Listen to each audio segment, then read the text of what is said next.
Primeiramente, nós devemos saber que a meteorologia é dividida em duas partes, a meteorologia pura e a meteorologia aplicada. A meteorologia pura é o estudo da meteorologia dirigido para um campo de pesquisa, por exemplo, a meteorologia tropical, polar, nuclear e etc. Já a meteorologia aplicada é o estudo da meteorologia dirigido para os diversos ramos da nossa querida atividade humana. Por exemplo, como a meteorologia marítima, agrícola, industrial e a nossa tão amada meteorologia aeronáutica.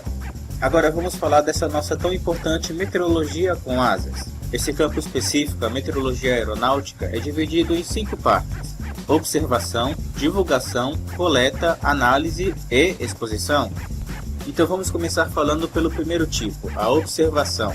A observação, segundo a sua definição, é a verificação visual e instrumental dos elementos que representam as condições meteorológicas num dado momento e num dado local.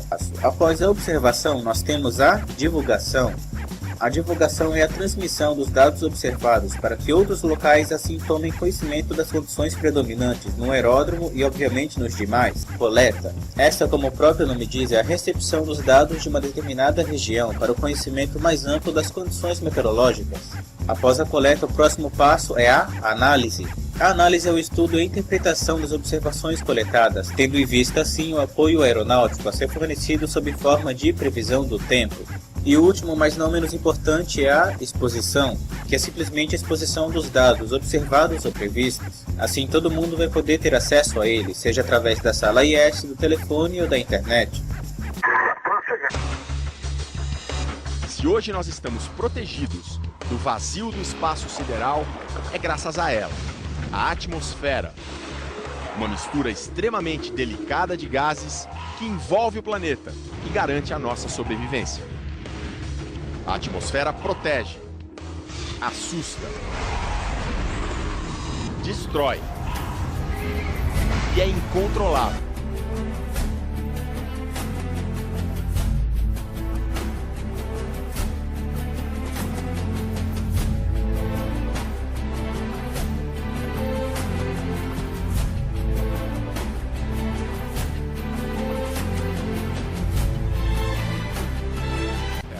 Chamada de troposfera, rica em oxigênio, é super instável e caótica, a grande responsável pelas mudanças constantes do clima da Terra.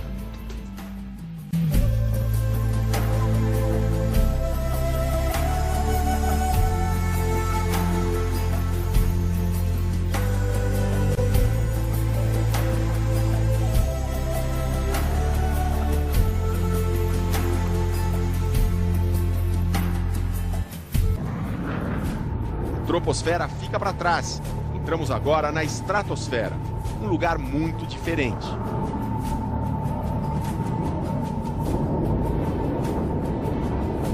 Aqui o ar é seco e o clima não muda nunca. É na estratosfera que fica a famosa camada de ozônio, que protege a Terra contra o excesso de radiação ultravioleta do Sol.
A atmosfera é uma camada de gases e partículas em suspensão presa à Terra pela força da gravidade. Por ter peso, ela exerce uma pressão sobre a superfície terrestre. Esta pressão é chamada pressão atmosférica, e sua unidade de medida é o hectopascal.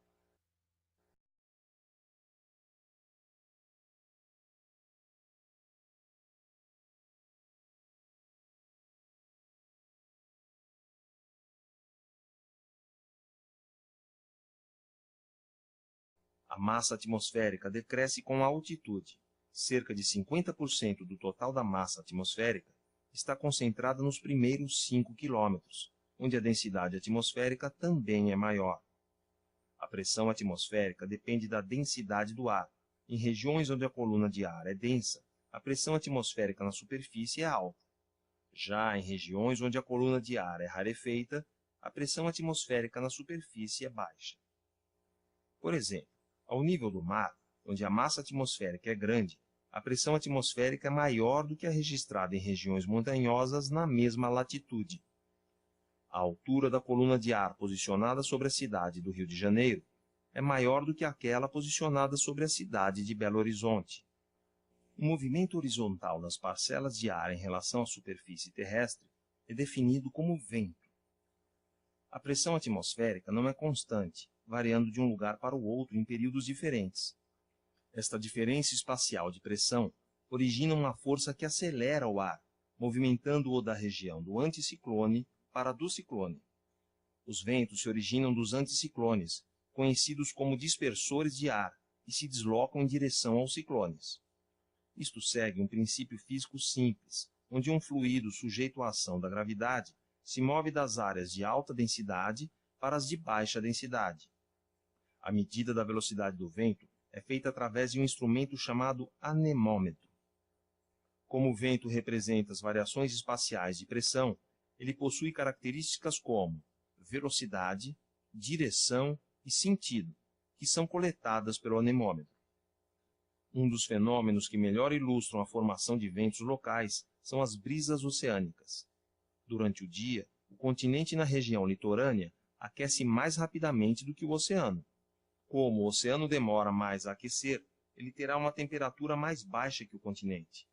Desta maneira, origina-se sobre o continente um centro de baixa pressão comparado com o oceano, onde se forma um centro de alta pressão.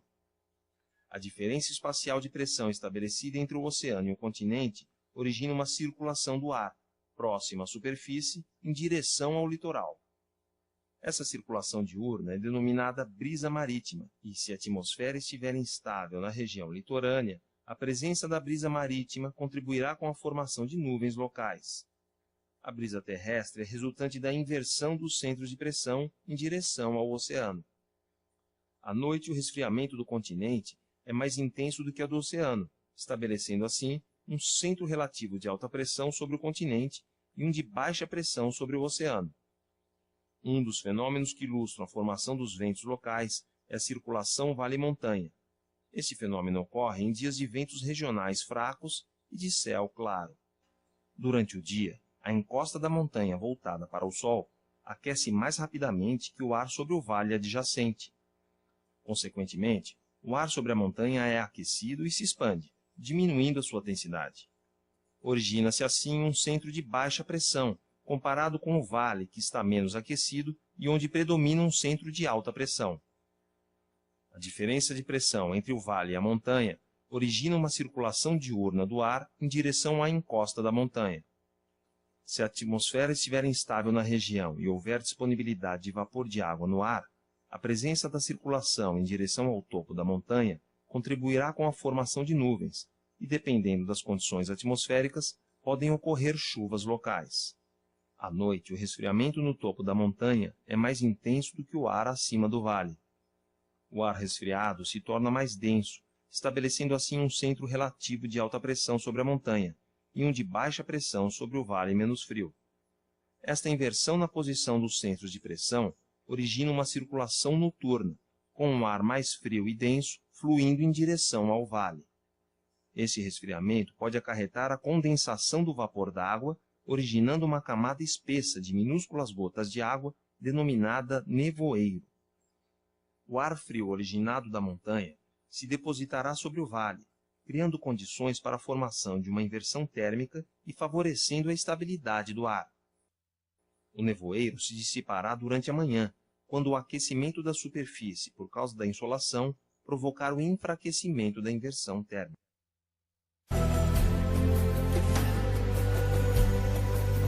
Sabia que o nevoeiro é um tipo de nuvem? E muita gente acredita que nunca ficou perto das nuvens, porque nunca voou de avião, mas de vez em quando as nuvens chegam até a superfície, especialmente nesta época do ano, no inverno. E a nuvem de nevoeiro, ela é conhecida na meteorologia como estratos. E além deste tipo de nuvem, nós temos mais 9 tipos de nuvem na atmosfera. Temos mais 4 nuvens baixas, além do estratos, nós temos também os estratocúmulos, os nimbostratos, os cúmulos e o cumulonimbus. Aliás, o cumulonimbus muito conhecido e muito temido por todos porque provoca grandes tempestades. Temos também nuvens médias, altos stratos e altocúmulos, que apesar deste nome, altos stratos, altocúmulos, elas ficam numa região intermediária da troposfera, aproximadamente 5 km de altura, e temos também nuvens altas, que passam dos 10 km de altura e são feitas apenas de cristais de gelo, cirrostratos e cirrocúmulos.